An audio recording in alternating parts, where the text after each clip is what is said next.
The broadcast is now starting. All attendees are in listen-only mode. Good morning. Thank you for joining us today. I'm Irene Varley, Director of Education for the Dibble Institute. And with me today is our webinar organizer, Kathy Gidray. Good morning. Good morning, Kathy. Today's topic is the next generation integrating sex ed with relationship education.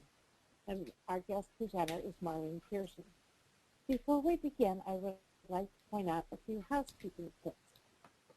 If you experience audio difficulties during this broadcast, please note the phone number listed here on this slide or on the link in your email connecting you to this webinar. You can listen on the phone while viewing the broadcast on your computer. We definitely invite your participation today, and there will be a poll question Marlene will ask that you can't answer directly on your screen. We also invite your questions and comments, which can be entered through the question box in your control panel. We will have a 10 to 15 minute Q&A at the end of the presentation. And if your question is not addressed during that Q&A, it will be answered privately through email or direct in the question box during the broadcast. Our timetable is a short 60 minutes, which includes the Q&A, and it's being recorded and available within 3 business days. So before I turn this over to Marlene, who is the Dibble Institute? We are a secular national nonprofit organization dedicated to equipping young people with the skills and knowledge they need to develop healthy romantic relationships now and in their future. Charlie Dibble, our founder, was an aeronautical engineer who in his retirement years was dedicated to working with young people. In doing so, he became well aware of the emotional challenges to their long-term well-being. This became most evident when in the early 90s at his grandniece's wedding, he heard her say, "Oh, Uncle Charlie, this is just my first wedding." Well, you have to realize it was a time the divorce rate was reaching its peak, and this response very much concerned Charlie. He had heard the many painful stories from the youth he worked with following their own parents' relationship issues. Charlie was concerned with the decreasing models of healthy relationships teens had to emulate.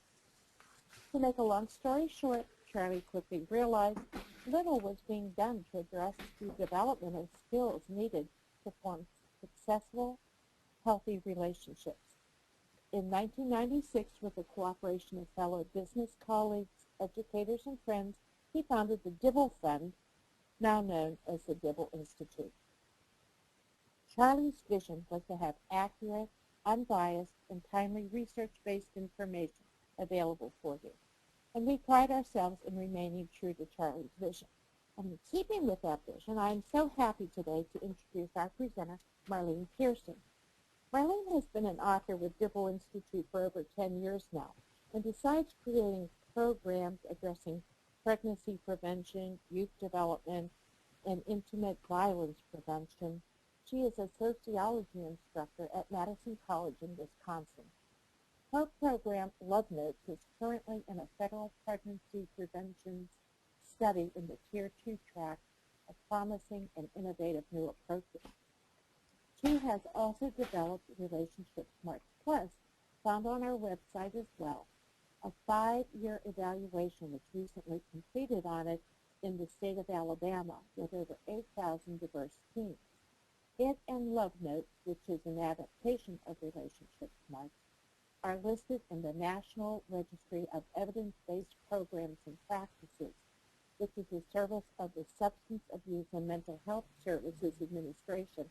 You may recognize it as with the acronym SAMHSA. Good morning, Marlene. Hi, how are you? I'm great. Okay, show my screen. Hello, how are you? I'm very happy to be here and to see all of the names of the participants. As I looked over the list, I noticed that many of you, most of you, identified yourselves as health educators and working in the field of pregnancy prevention. So anyways, let's get started. Let me tell you a bit about the approach behind Love Notes. And I really look forward to the questions at the end. I just hope that today I can offer some food for thought.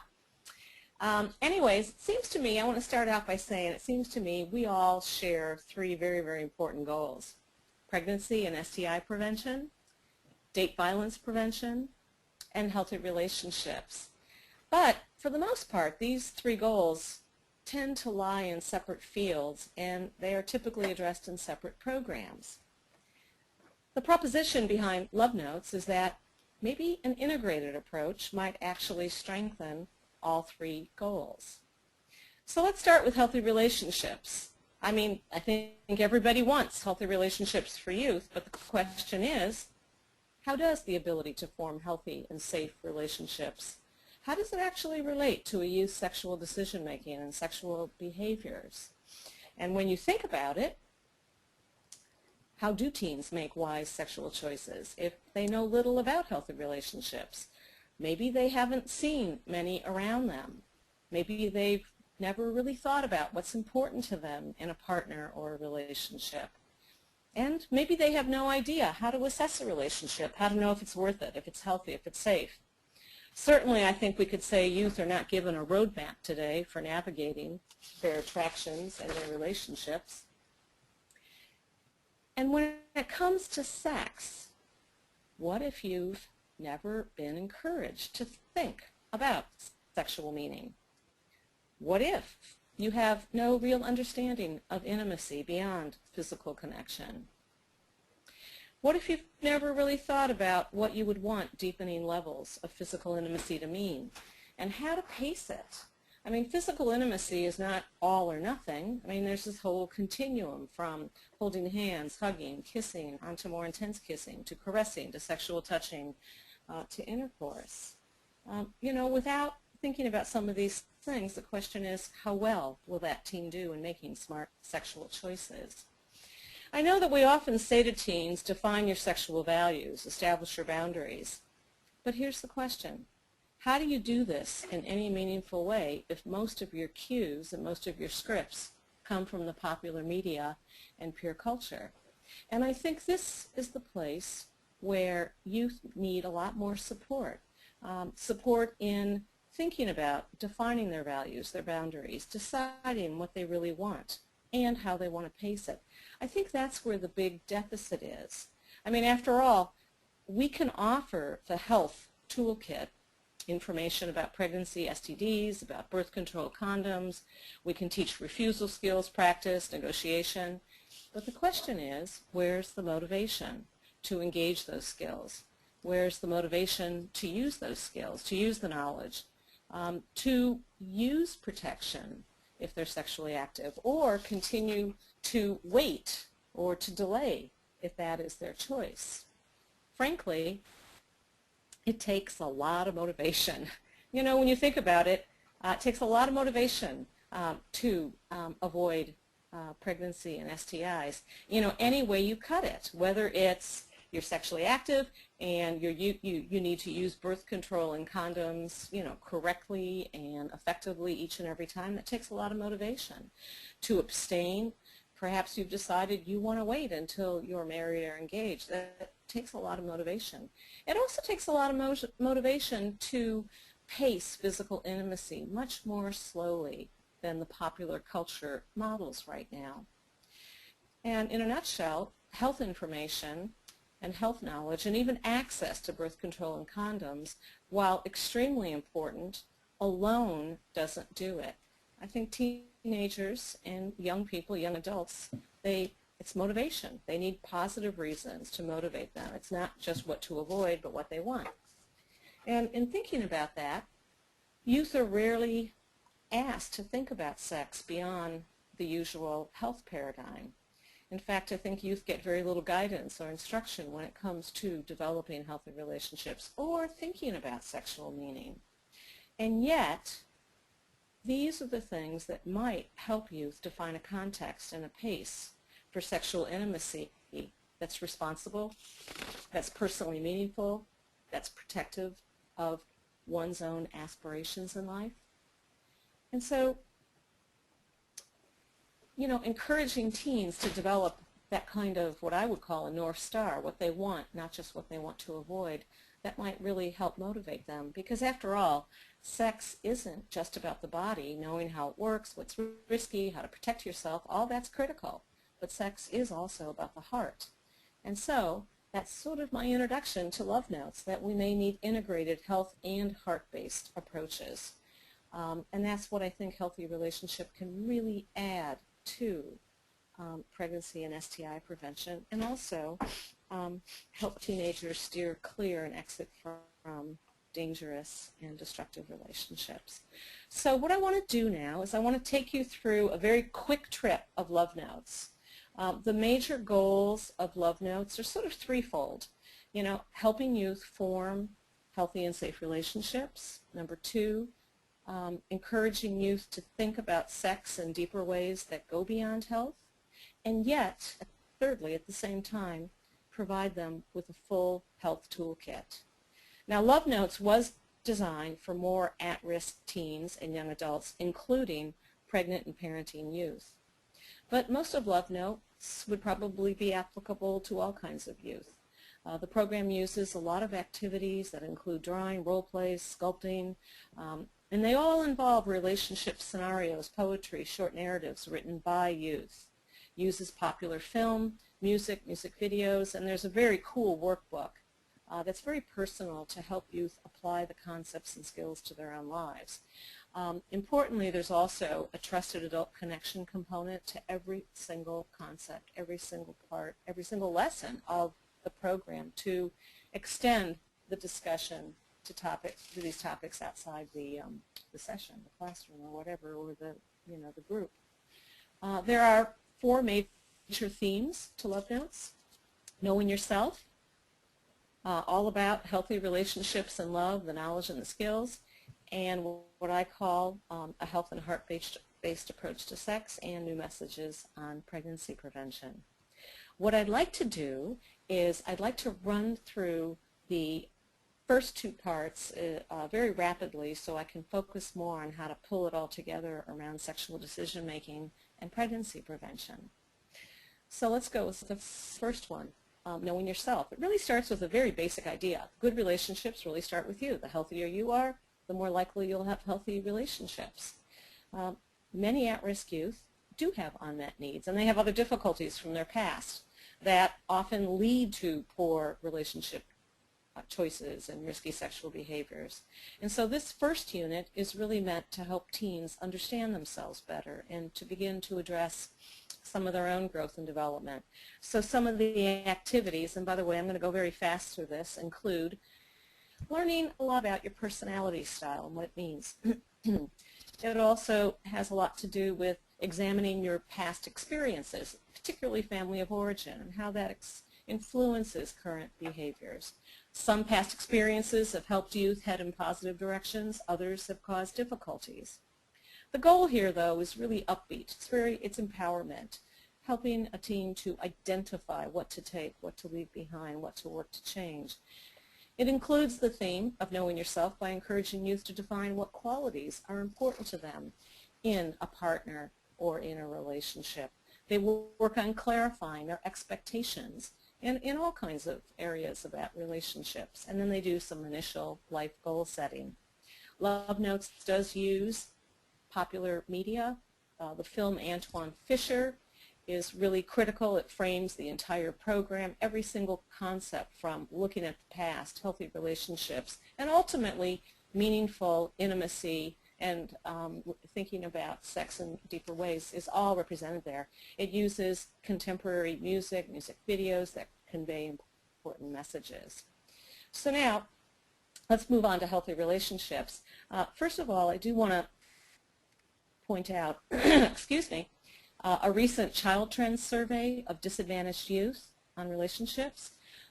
One of the questions was, could you list general qualities of healthy relationships?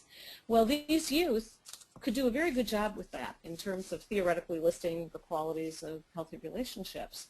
But when they were asked, do you see any around you, the answer was no.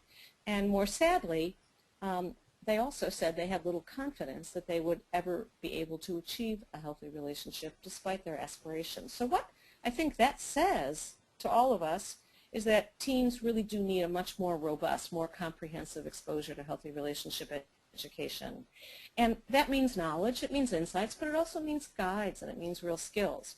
So now let me take you through a sampling of the kind of content, activities, and skills that might give teens more confidence to build healthy relationships and to steer clear of destructive ones or exit them.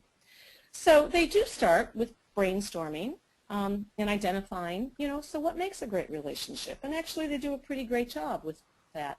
But then with the relationship pyramid activity, they're challenged to really work together to build from the bottom up a healthy relationship. And the focus here is to focus on foundation, positive starters, building block sequence. And then through this activity, they start to discover the risks of sliding too quickly into relationships, into sex too soon, without really knowing if the foundation or basics are there. They also learn a fair amount about the chemistry of attraction, and particularly what happens in the brain when you're strongly attracted to somebody. We now have solid scientific insight to what poets and songwriters have been, expressing for centuries. It's really powerful information. Until those love chemicals settle a bit, you won't see clearly. That adorable little puppy that you've just fallen for could end up being a nasty dog. They get a very concrete 3-6-9 month rule. Play it safe, play it smart. Wait until the love chemicals settle a bit before getting too involved. They're given 7 guiding principles for smart relationships that are, it's not pop psychology, it's really grounded in the research on relationships. Those 7 principles are played out with actual relationship scenarios that have been written by youth, that are used in a discovery activity to learn those principles and to apply them to their lives. They also develop a more realistic concept of love, drawing on Robert Sternberg's work, three-sided model, and applying that knowledge in a love advisor activity to the real challenges of a young parenting couple. And then we move on to assessing relationships. How do you know? How do you know if it's a healthy relationship, if it's worth it, if it has potential, if it's healthy? It's played out with a really fun sculpting activity. They're asked 3 really clear questions. There are 6 cards, 3 describing unhealthy, 3 describing healthy. But they play it out through a sculpting activity that really provides them a more in-depth discussion to deepen their understanding. And I just thought I'd put up a couple of these sculptures just to give you a feel for it. Okay, they really have a good time, and I think it really deepens the discussion. And so this is just really fast, just sort of taking you through this. Okay, now at this point, we're ready to really delve into date violence. And it's a very strategic placement after building up a better sense of healthy relationships. First of all, you start out, red flags, white flags. It's an activity to deepen awareness of abusive behaviors, early warning signs. I think our young people today need some support in really thinking about what behaviors cross the line. It's not so clear for a lot of youth, which are safe, which are clearly abusive. For instance, text messaging, has become increasingly a source of harassment. They learn about types of partner violence, arguments that get physical. Both guys and girls engage in this. And the communication and conflict management skills that they're going to learn in the next lessons are really very, very helpful. But they also, we spend a lot of time on intimate terrorism, which really has nothing to do with poor communication skills. It's really about power and control. It's done almost exclusively by males. But the main goal of this section is to really help young people understand the importance of drawing the line of respect early on at the first sign of disrespect. To get youth to understand that injury, death, all of the horror stories from intimate partner violence, it doesn't just pop out of nowhere. You could trace it back to the first words and actions of disrespect. And that's a really big focus here. But information is never enough. You really need to touch the emotions. There's a really powerful short video by Tony Porter. It really speaks to young men, but it speaks to young women as well. We try to really raise the awareness of the impact of DV to children. And of course, a lot on, where to get help, how to get help, how to get how to help a friend. Okay, now before I go on to the next topic, I've got a question for you. So Kathy, I'm going to ask you to launch this question. I'm going to verbally tell you, and then Kathy will put up a screen. Here's the question. On average, how long do young people wait these days before having sex? Now, I'm not talking about age of onset for sex, but those that are that have sex, how long do they wait? Now, of course, some wait till they remain abstinent till adulthood or to marriage. But I just want you to give a ballpark guess for, the sizable kind of majority who become sexually active. How long? 2 hours? The second or third time they go out? 1 to 3 months or a year? Just, give me your hunch.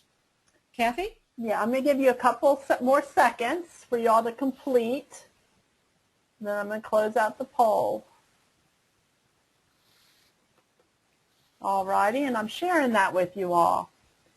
As you can see here, 9% of y'all said 2 hours, 53% said the second or third time they go out, 44% said 1 to 3 months, and then 2% said a year. Oh, wow. I wasn't quite expecting that, but certainly that's exactly, I teach, well, I work in the community with teenagers, but a lot of my time is spent with older teens, 18 to 19, and young 20-something, and that's certainly how they would answer. So that's really interesting, because I'm assuming most of you work with teenagers. Well, okay, so that's going to prepare us to move into the central concept of love notes. And that concept is what I call sliding versus deciding. And, whoops, my screen is not advancing, Kathy. Excuse me, little technical difficulty. Did you want to put it back over to my screen? Yeah, it looks like, hold on a second, I'm not really, it looks like you have it, so I don't have control of it, you do. Look down in your, there you go. There we go. Okay. You got it? So anyways, yeah, sliding versus deciding. If you think about it, sex today is probably one of the most common slides. I'll tell you what I mean about this. This whole sort of concept of love notes, which is really very central, in terms of relationships and sexual behaviors, is, many people slide. They slide into relationships too quickly, slide into sex too quickly, and it's one way to answer the question, why do people end up in relationships that don't work? What's one reason? Well, maybe they're sliding and not deciding. And certainly there are risks to sliding. There are risks. Risks that, consequences that you may only discover afterwards. If you look at your answers that you gave me to that question, while I was not actually looking for some scientifically correct answer, and it's different for different people or whatever. But in general, sex is happening pretty early on when it happens. Not for everybody, but for a lot, and we call that sliding. So this is a whole section to really look at what are the consequences of getting involved too quickly. We use real-life scenarios, again, that are written by young people who've kind of been there, done that. And they use these situations, these high-cost slides, to explore the cost, to explore the consequences of sliding. They work in pairs to do a redo, a turn the clock back. And what they're able to do is to practice by proxy how to decide and not to slide, how to take a low-risk approach to relationships. Now, if a picture is worth 1,000 words, here it is.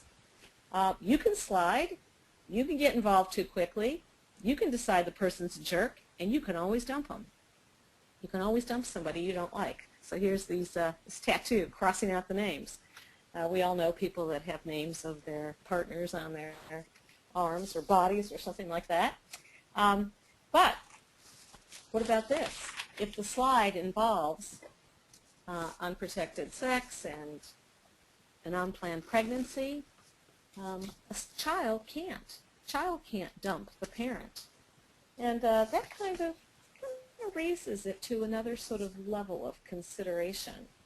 Anyways, at this point in the program, youth are now ready to engage in some initial sort of formal decision making for their own lives.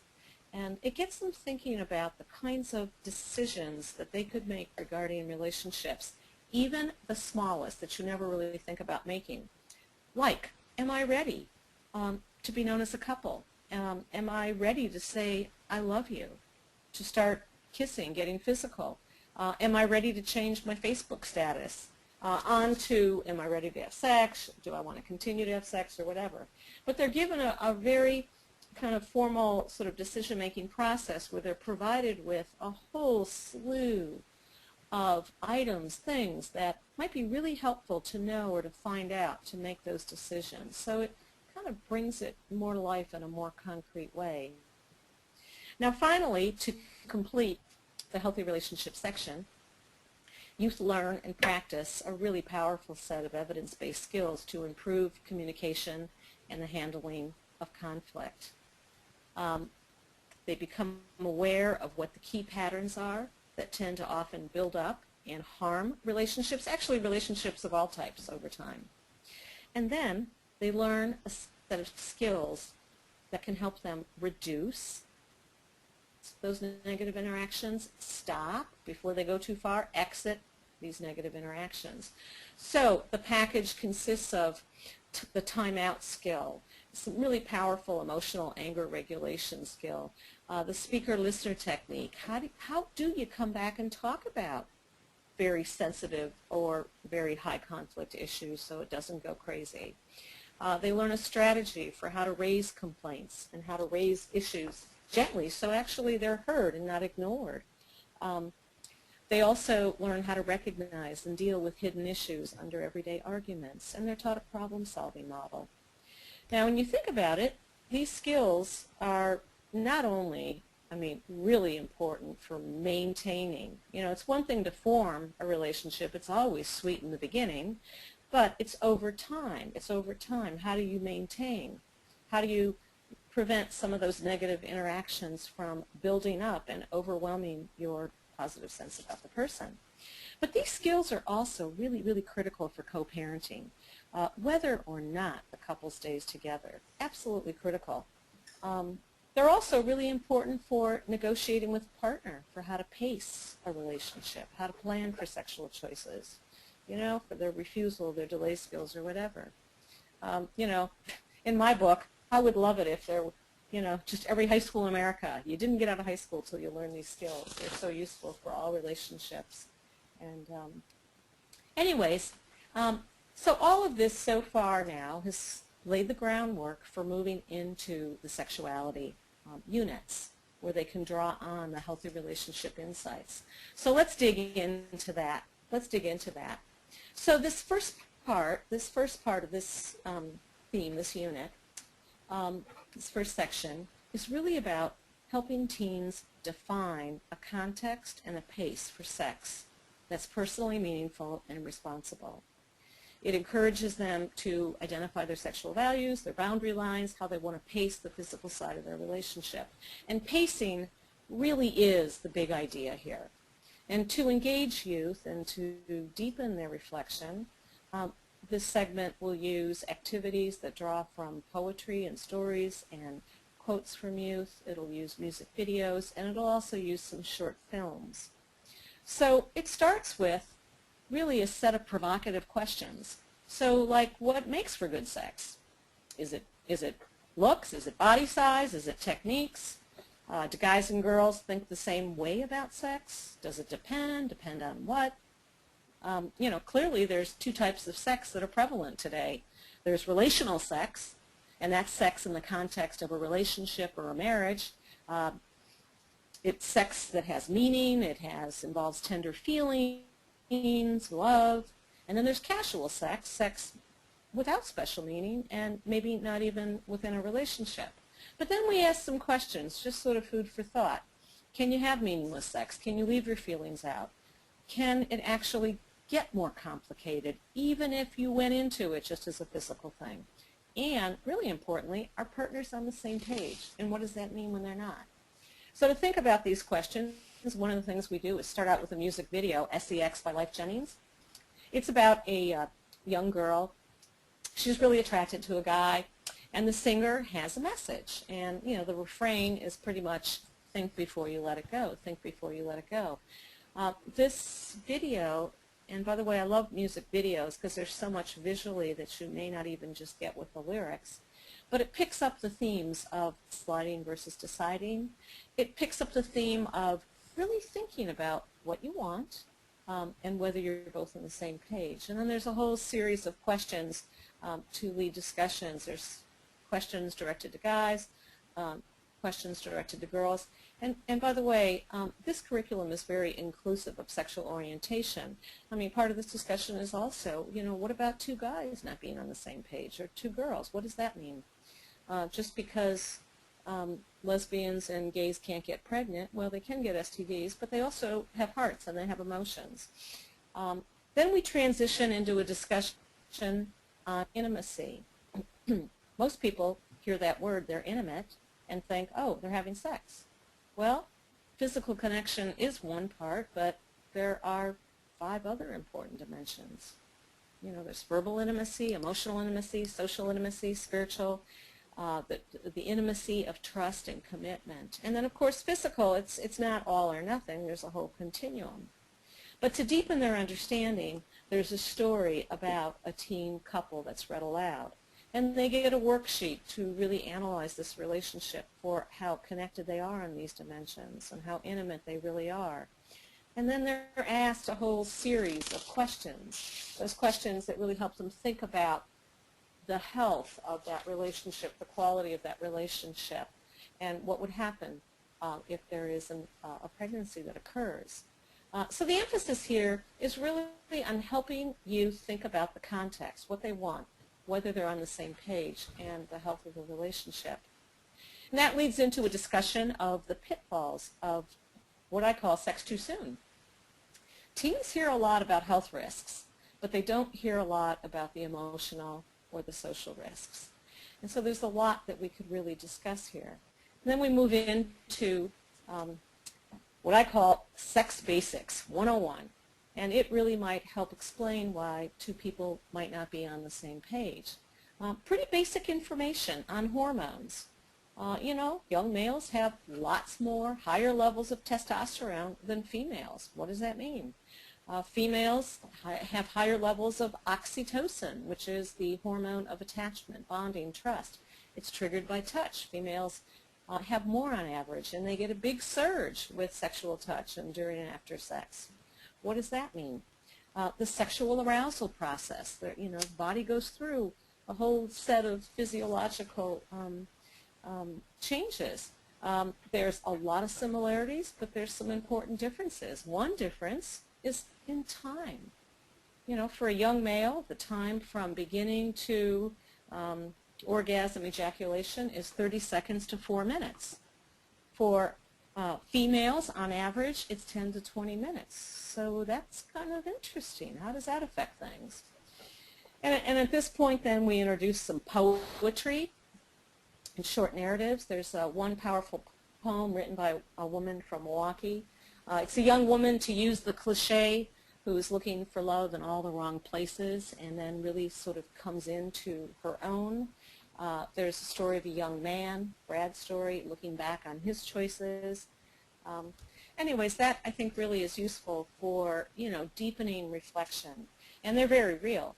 And now it's useful to present some very important survey findings.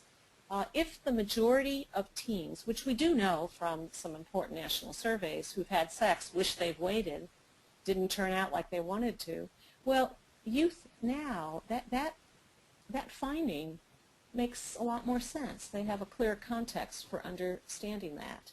And so now they're actually prepared for the big question, am I ready? Where do I draw my line? What are my sexual values?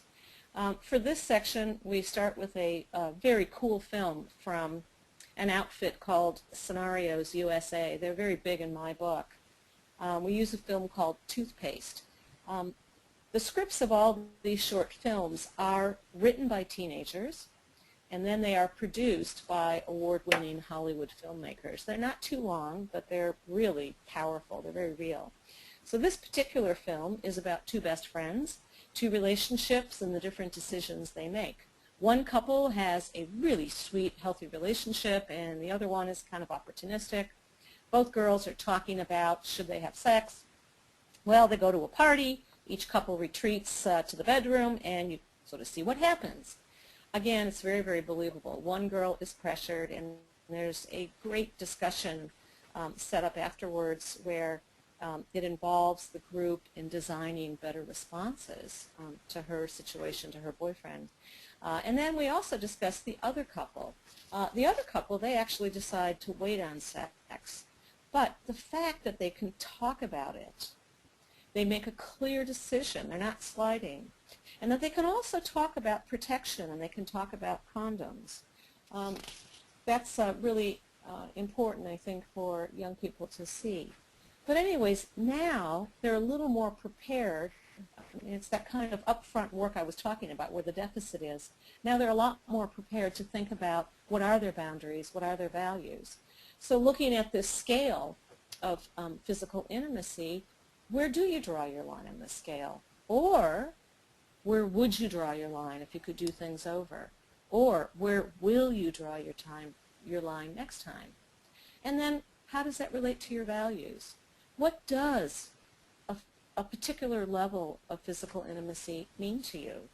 And also things like under what conditions, when, with whom would you consider moving your line? What are the benefits? What are the risks of where your line is? Have you talked to a partner? Drawing the line, that's important, but so is thinking about pacing. And I sort of am thinking this is a very, very important sort of third option between the sort of either-or choices that young people feel today. You either abstain till marriage or you're sexually active. But the idea that you could really pace it a lot more slowly than the cultural models today, I think that can reach a lot of people. And of course, the more slowly you pace things, the more there is time to talk, time to develop a healthy relationship, more time to find out, are you on the same page? For the love chemicals to settle, to think about context. And I think the evidence is pretty clear. The longer a couple waits, the more likely they are to be deliberate in making decisions and using protection if they decide to have sex. So now the next section moves on to planning. Because, intentions are, it's important to really think about those, but you also have to plan for your choices. And what's the basic information that you need to plan for those choices? I mean, the goal here is for youth to take charge, make a clear decision, make clear decisions, but also to back it up with real concrete plans. So they start out with an interactive quiz. Excuse me, myths and facts on pregnancy. It's from the National Campaign to Prevent Teen and Unplanned Pregnancy. It's called In the Fog Zone. It's really great. We do it in a very sort of interactive way, this quiz, and the youth, can take the answer sheet, which is really very good, home with them. It's followed by 2 videos that are really really well done. One is on male and female anatomy, the basics of reproduction, and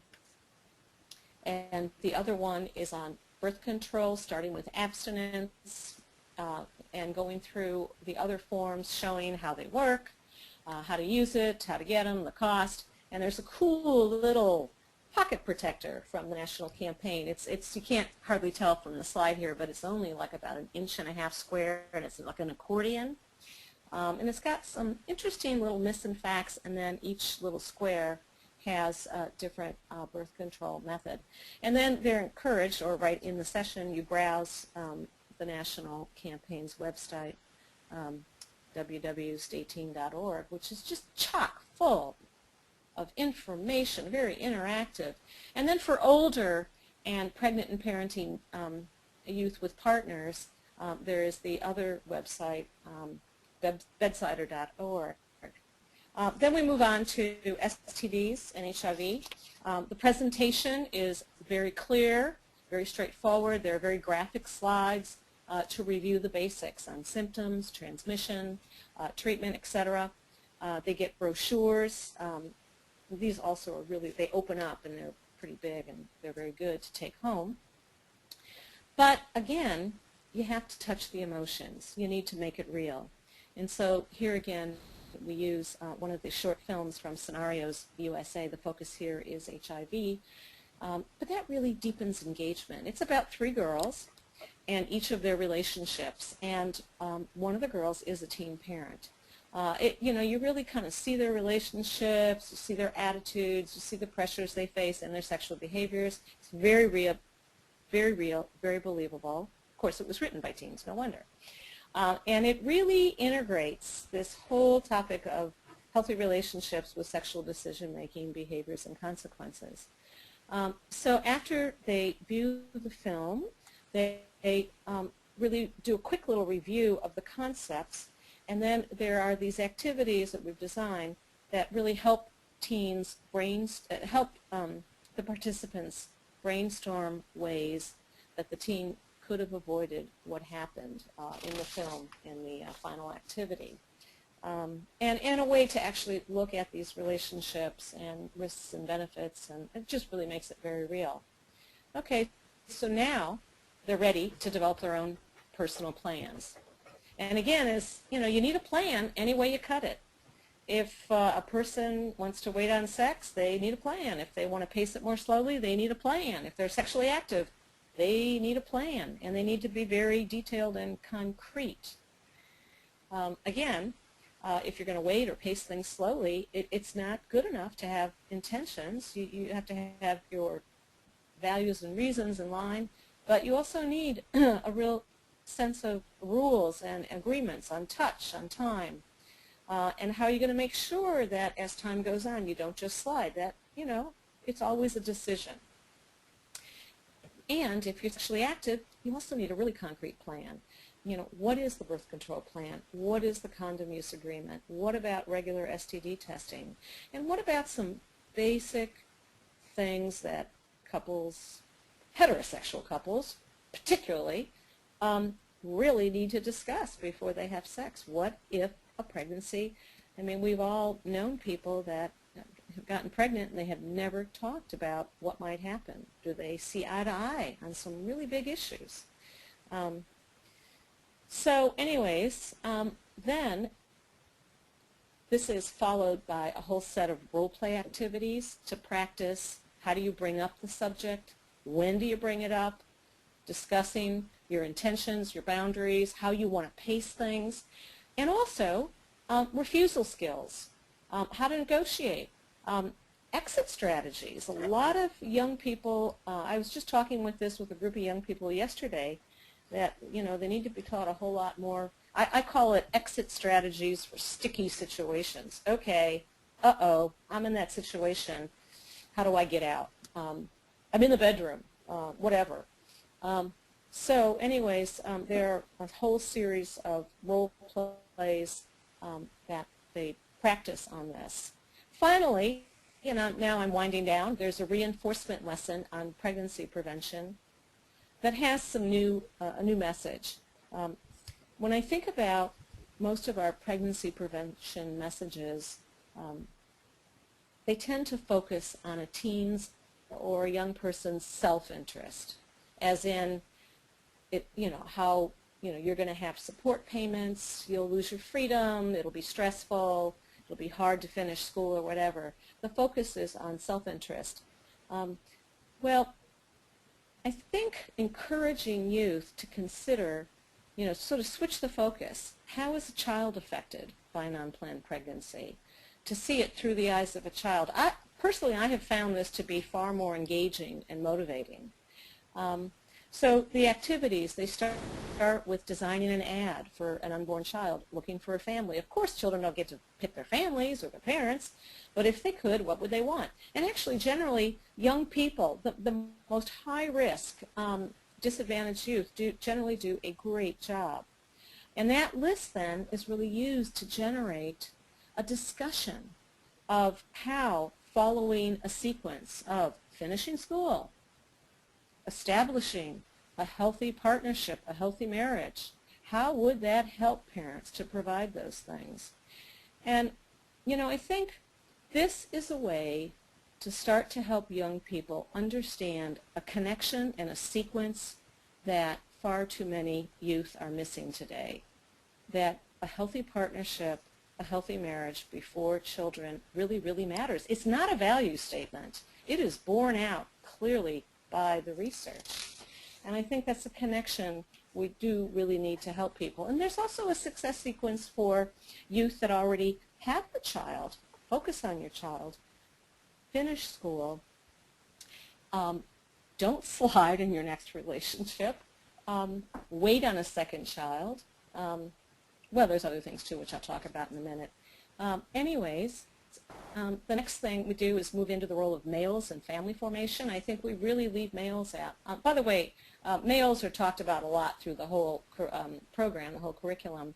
But right here we talk about males in terms of family formation, using a free write. What does it mean to be a good father? Really plowing popular music and video to explore fatherhood. There really is, there's quite a lot out there in music on father absence, father abandonment, father longing. But in particular, this is really geared towards also trying to help young men, young guys, and young women to learn about the link between healthy relationships and maintaining father involvement. I mean, the fact of the matter is relationship troubles with the mother are one of the biggest barriers to sustained father involvement. And it all leads up to the capstone activity called Child Speak. And I think that really kind of brings things together, and really it touches the emotions, it brings it together to see it through the eyes of a child. It's a really excellent activity for pregnant and parenting youth, but it is as powerful as for primary prevention. It's very upbeat too. It starts out with a whole 10 pieces of advice, tips from former teen parents, how to provide a brighter future for a child.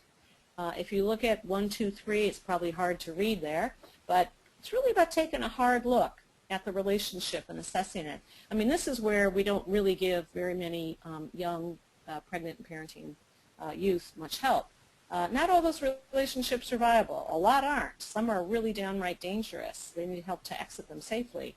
But some are viable, but they need support to assess that relationship, to identify what needs improving or how to exit. But there's a whole lot more in these pieces of advice on fathers, on stability, on parenting, on the importance of waiting for a second child.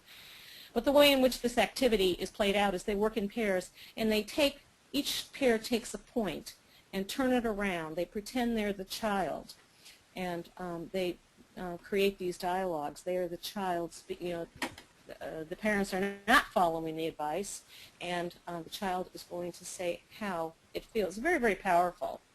The capstone activity is they finally develop their own success plans for many facets of their life. We help people plan a lot for their educations, but we don't, what about, relationships and all of this, so that you can see just some of the things. It's a pretty detailed success plan. And I guess finally, what I'd like to say is, well, number one, I'd just like to point out this does meet the National Sexuality Education Standards.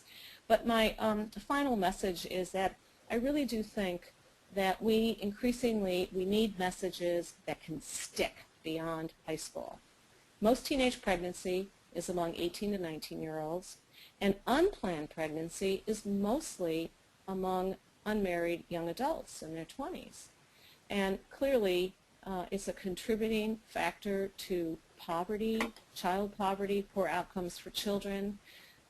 Really, just waiting until your 20s to slide into an unplanned pregnancy with a poor partner choice doesn't really give you that much of a leg up. So the question is, what kinds of messages and what kinds of skills and what kinds of knowledge will resonate and stick beyond the high school years? And I do think that more integrated heart and health-based approaches, ones that really speak to aspirations, might help. Ones that speak to building healthy relationships, to exploring sex beyond health, but yet including the total health toolkit, that really embed very important concepts like deciding, not sliding, about taking charge of how you pace your involvement, making concrete plans, and then really deeply considering the consequences for a child. So these are some of the things that I think might offer some promise, and I look forward now to any questions. Thank you very much. Thank you so much, Marlene. We actually have a question here from Kristen. Her question is, what environments are you aware of right now? Maybe Irene can also chime in here. What environments is this particular program being implemented? There's schools, you know, are they in community organizations? Where are you all seeing it being taught? All of them.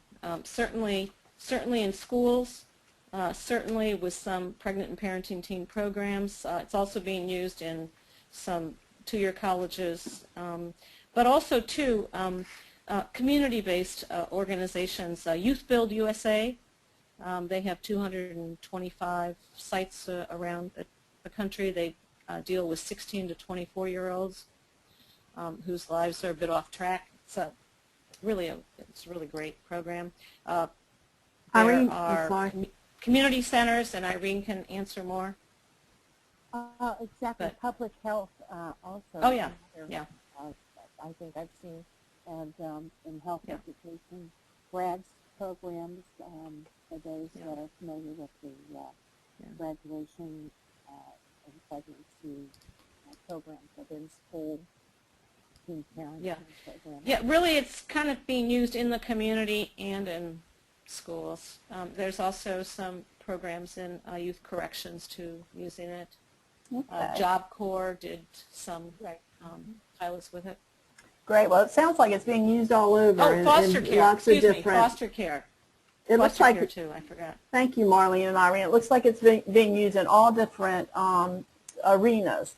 I've got some more questions here specifically about the curriculum being evidence-based. One question to ask is this evidence-based curriculum recommended by the federal government grant programs? And is it evidence-based? Is it an evidence-based program as defined by HHS?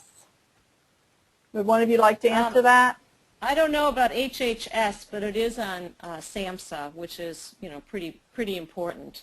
And in terms of being listed, there's 28 evidence-based pregnancy prevention programs, and with the Obama money on evaluation, as some of you probably know, a portion of that money, a large portion of that money, went to retest the 28. Well, the idea was, picking from the 28 already evidence-based programs on pregnancy prevention, kind of going back and revisiting. But there was another chunk of money that was devoted to testing, evaluating innovative, promising new approaches. So the Love Notes right now is under that federal evaluation in Louisville, Kentucky. It's in a large-scale, rigorous study. But it is evidence-based. It is listed on SAMHSA as an adaptation of Relationship Smarts. And it also, Love Notes also draws from a program called Within My Reach, which is actually geared towards mostly single parents in their 20s or 30s who struggle with disadvantage and poor, at risk for poor relationships. And that program is also listed on SAMHSA as evidence-based, and we've got some kind of good studies on its effect on reducing domestic violence too. Great, Marlene. And David, he is with the Taller San Jose and Santa Ana, California. he says that they've been using Love Notes for quite a while, and they work with young adults 18 to 28 years old of age who are at risk and previous offenders. And they find it, that age group really get into the program. They love the activities, and they're really seeing some changes and difference in attitudes and of the youth in their program. So that's real exciting to hear, for sure. Great. I hope David gets in touch with me and gets some of the new updated materials, particularly on the sexuality. Okay, and maybe both Irene, you and Marlene can ask this question. We've got a person who is on our webinar today from the UK, and she is she is having a challenging time getting into their schools because they're and let's see if I can understand. I'm sorry. It says, I'm challenged getting this into schools as they are focused mostly on sex RD. I'm in the UK, and there's a strong reliance on NHS programs, which are condom and STD preventative heavy. Any suggestions on how to get this approach into the schools? Well, if you go to the website, it's been recently put up. There's a whole thing on how it meets. Now, this is the United States, not UK, but maybe it would help. But, you know, there are fairly new national, well, they've been revised or whatever, national sexuality education standards. Pretty comprehensive. I mean, it's really interesting. So anyways, you can go see how Love Notes meets those standards. And so that might be a document that would be very useful. Okay, and so, I'm sorry, Irene, do you have something to add to that? Yeah, I mean, that's the thing with Love Notes is, the new Love Notes is, you know, you really do get all of the health-based, the birth control, STI, condom information. So. Great. I don't know if there is, Kay Reed, our executive director, may know of ongoing programs as well that expand into the UK that could possibly help. We can continue that conversation, you know, one-on-one with her. Okay, and I'm glad to have Ava on the webinar today too. Her question is, and we may have answered this already, when do you anticipate approval as an evidence-based curriculum? I'm sorry, what? When do you anticipate approval as an evidence-based curriculum? Well, it's already listed on SAMHSA as evidence-based. In terms of, you know, getting on what they call the list, right now there's 28, you know, on the pregnancy prevention under, you know, I guess ACF or DHSS or whatever. Anyways, that study, it's about halfway done. I think there's another probably 2 years to it. Okay, great. I'm just trying to go. We've got quite a few questions. I'm glad everyone is interested. Let's go to some of the maybe the more logistical things about the program. Irene, you or Marlene could answer this one. I believe I could too, but I'm going to let you all. How many and how long are the lessons in the version 2.0 of Love Notes? You know, we have 13 lessons. About 13. Thank you. Thank you. I had to think about it for a second because I was thinking about, yeah. So yeah, 13, and some of them, a lot of them are geared towards an hour. You know, an hour, like a we're thinking some people use them in classrooms, and you have like what 50 minutes or something. So some are, a lot of them, we try to really gear them to that. But there's a few, and we tell you which ones they are. That definitely are longer, okay, that are definitely longer, like 75 minutes. So for instance, the 2 sex lessons, they're much more extensive, and also the final pregnancy prevention, if you do the whole music activity and all that, it's a bit longer. But for the most part, we try to keep them. But, you know, I'll tell you the comments that we get mostly from people is that it so engages young people. Your problem is, you know, stopping, you know, cutting off conversation and moving on. Right. Now Right. that could be it's wonderful, but it's also sort of a curse too, isn't it? But yeah. Well, that sounds great that the students or the young people are that excited. And I will let you know, and I'm sure Irene was going to mention this later as well, on our website, which is www.dibblelinstitute.org, there is a free sample lesson. If you go to our homepage on the right-hand side under free resources and go to samples and go to love notes, you'll be able, there's a PDF there that really kind of capsizes one of the lessons there that you can print out and try on your students or look through and see how it's written. And I think that's a great example for everyone who has not used the program or does not have the program to kind of get a feel of how the program is written. And I'll go on. Marcy has a question about, I'm sorry. Mm-hmm. Sure, I go ahead. wanted to add to that also that on that same site are a full access to evaluations. Everything that Marlene has referred to can be found on the website as well. Exactly. Now, there's a question about are the DVDs and the music videos and whatnot included in the Love Notes curriculum? And this is where I will tell you that we are very fortunate to sell different bundles and have available for you all different bundles of the curriculum, so you can kind of tailor your purchase to your particular needs.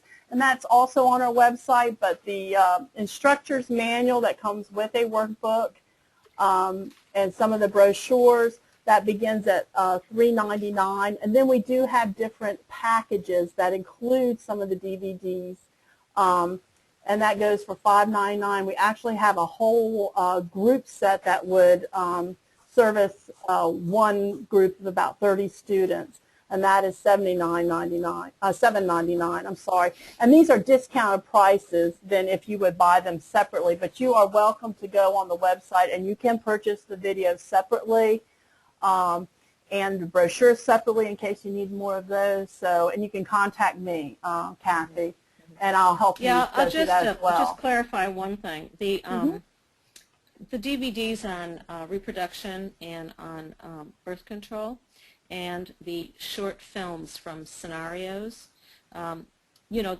as Kathy says, there's a special deal that they're bundled, but you could also buy them later. However, the music videos that we use a number of them, you really do need to purchase I mean, obviously, there's no way on earth. It would cost you millions of dollars to get rights to do that. So, but they're very easy. You purchase them for, it's like $1.99 or $1.99 on iTunes, and you know, just put it on your computer. And teachers that don't have projectors, or youth groups that don't have projectors to project, simply show it on a computer, you know, which is really powerful. Or you just even have the kids go, you know, the youth go watch it. But so those are really easy to get. Well, Marlene, thank you. I think I'm going to turn it over, if it's okay with you, to Irene. I know we've run a little bit over time, but Irene has some important things to let everyone know about the recordings and whatnot, and I am going to turn it back over to her, if that's okay.